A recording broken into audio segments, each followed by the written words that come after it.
At least 73 people were killed Wednesday and 170 injured in the Iranian city of Kerman after twin blasts near the burial site of slain military commander Qasem Soleimani, in what officials called a terror attack, according to state media.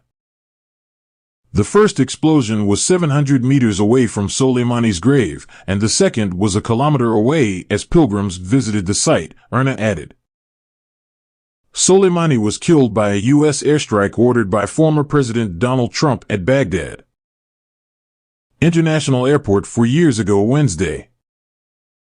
IRNA cited the deputy governor for political and security, saying it's unclear if the incident was caused by a gas explosion or a terrorist attack. Videos posted on Iranian state media showed large crowds running in the area after the explosion. Formerly one of Iran's most powerful men, Soleimani was head of the Revolutionary Guard's Quds Force, an elite unit that handles Iran's overseas operations and was deemed to be a foreign terrorist organization by the U.S. The Pentagon says Soleimani and his troops were responsible for the deaths of hundreds of American and coalition service members and the wounding of thousands more. Known as Iran's shadow commander, Soleimani, who had led the Quds Force since 1998, was the mastermind of Iranian military operations in Iraq and Syria. Blast comes at tense moment in region. The blast occurred amid heightened tensions in the region as Israel fights a 3-month war against Hamas in Gaza, prompted by the militant group's October 7th attack on Israel. That war has left more than 23,000 people dead in Gaza, according to the Hamas-run Ministry of Health in the enclave, and has led to skirmishes beyond Israel and Gaza, often involving Iran-backed militias. On Tuesday, a senior Hamas leader was killed in a suburb of Beirut in a blast that a U.S. official told CNN was carried out by Israel. Israel hasn't confirmed or denied involvement, but Hamas and the militant group Hezbollah, which controls the suburb, blamed Israel and have vowed revenge.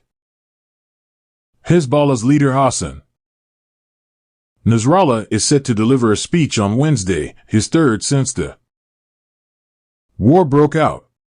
The speech was announced before the Beirut attack. Last week, Iran and several of its armed proxies accused Israel of assassinating a senior Iranian commander in Syria, vowing retaliation. Israel didn't comment on the matter. Israel accuses Tehran of funding and arming Hamas. Israeli defense Minister Yoav Gallant said last month that his country is in a multi-arena war, being attacked from 7 arenas, including Iran. We have already responded and acted in 6 of these decrees, he said. The United States has also stepped up its military involvement in the Middle East recently. Last month, the military carried out airstrikes on Iranian-backed Kataib Hezbollah and affiliated groups in Iraq after an attack injured 3 U.S. troops. And last week, U.S. helicopters sank 3 boats belonging to Iran-backed Houthi rebels in the Red Sea after coming under fire, killing those on board. The event marked the first time since tensions broke out earlier last year that the U.S. killed members of the rebel group. The White House said it wasn't seeking a wider conflict. The Houthis have carried out several attacks on merchant vessels in the Red Sea in retaliation for Israel's assault on Hamas, disrupting trade in one of the world's most important waterways.